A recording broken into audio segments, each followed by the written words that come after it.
The Sailrite Ultrafeed LS-1 is a really good sewing machine, but is it the right machine for you?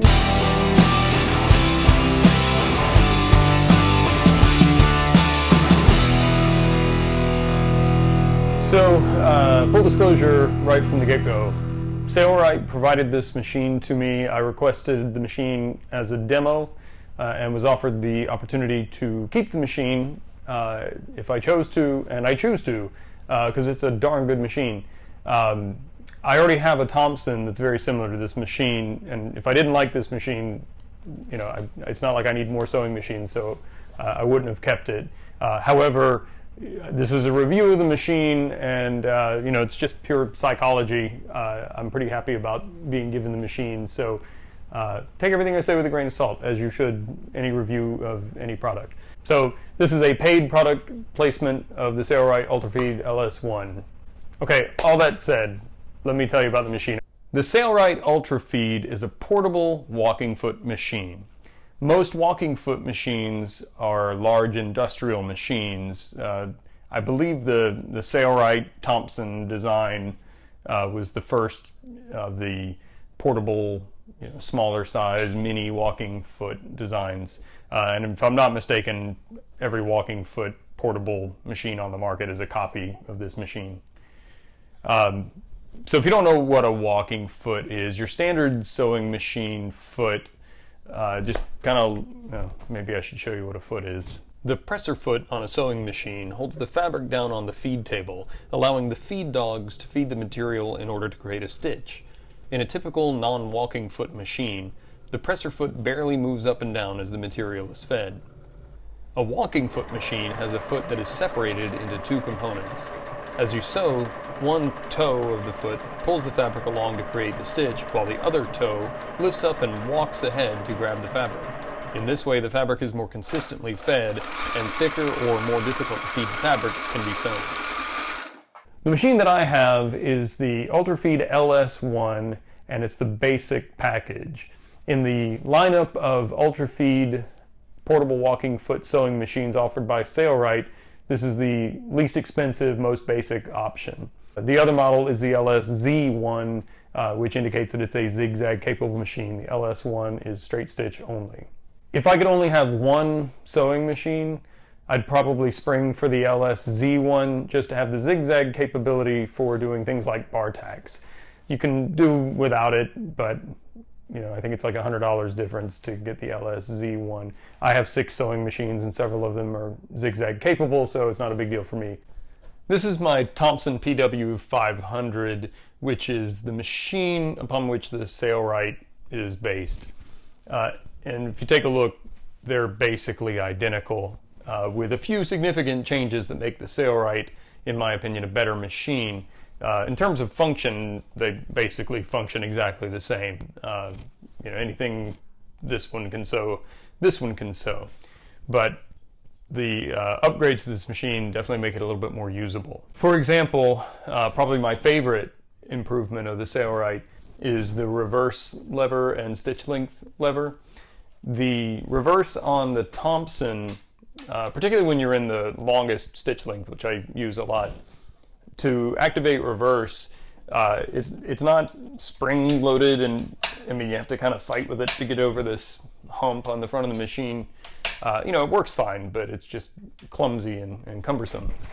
The Sailrite lever is spring loaded, works very easily, and allows you to very quickly engage reverse and go back to forward. It's a lot more usable. Incidentally, I think Sailrite sells this assembly, and it can be retrofit to Thompson's or older Sailrite models that didn't have this. Another nice improvement for usability is the posi pin system on the Sailrite. On the Thompson, it uses a standard old clutch arrangement where you twist the knob to disengage the clutch so that while winding a bobbin, the sewing mechanism doesn't move. Most of my machines have a similar arrangement. I think this is one of 2 that I have that actually fully disengage when you disengage the clutch. Most of the rest will still move the sewing mechanism while you're winding a bobbin, so I usually don't even bother. The Sailrite machine uses Sailrite's posi pin engagement system. in which a pin is inserted into holes that line up between the balance wheel and the machine itself to provide a positive engagement, hence the name. With the pin removed, you can wind a bobbin without using the sewing mechanism. And then when you're ready to sew again, you just insert the pin through the hole, and when it lines up with another hole, it'll go all the way in. When you pull the pin out, you can even store it in this little hole in the knob in the end, which is kind of a nice little feature. The balance wheel on the Thompson is made out of metal. My Sailrite came with their standard plastic wheel, which is fine with me. It's actually a large diameter wheel. It's nice and easy to grab hold of when you need to rotate the machine by hand. I don't have the monster wheel on this machine. At some point I'll probably upgrade to it. The base that comes with the Sailrite is also a nice upgrade to the plastic case that my Thompson came in. It provides a sturdy base to operate the machine and a little bit of storage for bobbins and extra tools. In a recent video, I mentioned that I broke a spring here in the bottom of the machine. Over the last few years, a lot of people have asked me about some of the clone machines that are knockoffs of the Sailrite design. And one of the reasons I've always suggested that people buy from Sailrite is if there's an issue, they're easy to reach. You can talk to an actual person and you can get help with your issue. And I think that that kind of customer service should be supported by buying their products, not just buying a clone of their product and then using their customer service when you need parts or whatever. So, and this broken spring supported that. It was very easy for me to get the replacement. Another issue I've had with this machine, it's not really the fault of the machine, is a couple of times I've had the needle bar get pushed out of adjustment, and that was due to my own error. I started sewing without putting the presser foot in the down position, and often when you do that, the thread will ball up underneath, and it created resistance and slid the needle bar. I would have probably been furiously searching the internet trying to figure out what to do about it, but this machine comes with a very comprehensive manual that in just a couple of seconds showed me how to adjust the needle bar, and I got it back in place and it's fine. And Sailrite also has that information on their YouTube channel. So I said at the beginning of this video that the Sailrite is an excellent machine, and it is. But there are some downsides, and it may not be for everyone. Probably the most significant downside in my mind, depending on where you're doing your sewing and what kind of stuff you're doing, is that it's really loud.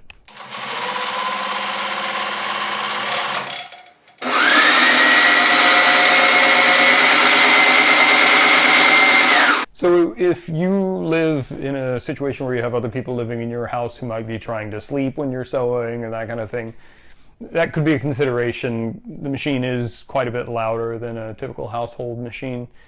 If you're not concerned about that, I mean, it's not like it's a lawnmower, but it's just a little bit loud. Another consideration is that this machine is ideal for sewing thicker materials. It's not so ideal for really thin materials.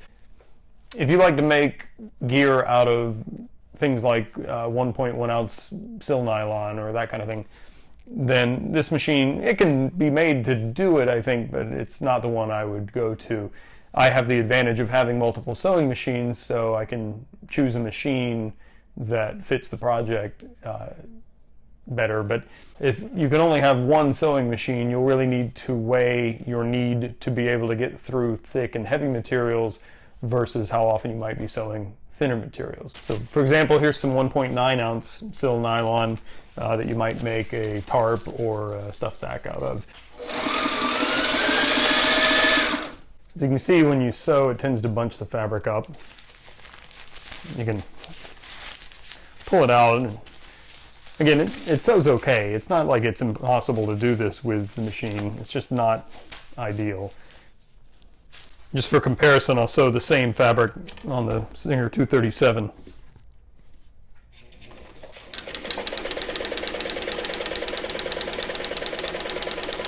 You can see the fabric didn't bunch up as much on this machine.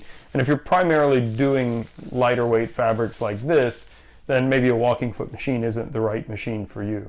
On the other hand, if you make projects that involve webbing or thicker materials, then maybe a walking foot machine is ideal. I've made up a little demo. It's a piece that goes from 2 layers of 400 denier pack cloth to 6 layers of 400 denier, and then on top of that I'm going to put some relatively thick nylon webbing. And what I'm going to do is sew up to that transition to see how the walking foot transitions the hump there, and then see how the non-walking foot on the Singer 237 does.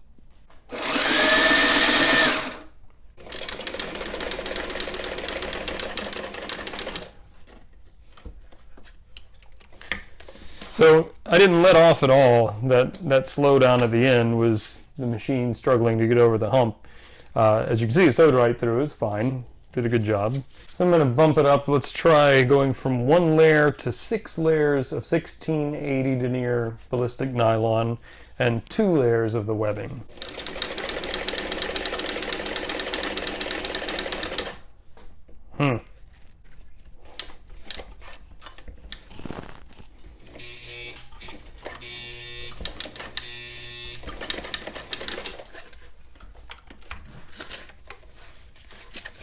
Well, that was a bit of a struggle.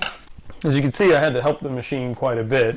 In the end, yes, it capably sewed through these layers of heavy fabric. Let's see if the Sailrite does it any better.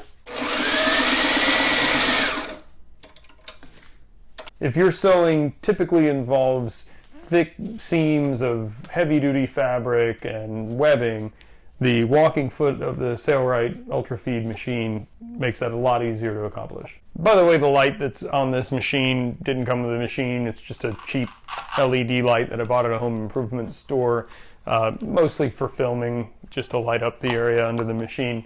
You can buy lights that attach by magnet that are more useful than that thing. So why would you buy this machine?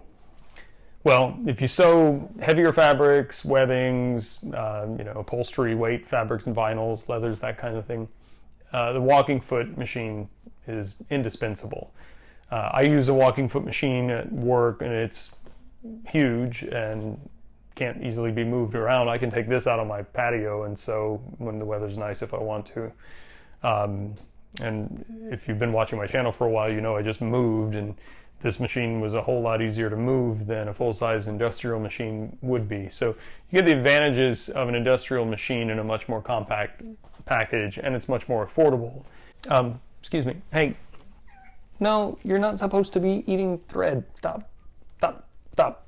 So the Sailrite Ultrafeed LS-1 machine is a really good machine. I've been using it exclusively on my recent projects, and you can expect to see it appear in a lot of future videos. It's basically become my primary machine. It's not the perfect machine, and maybe isn't ideal for someone as an only sewing machine if you do a wide variety of materials and different kinds of projects. But if you're working on heavier materials and using webbing and stuff, there's not much that can beat it.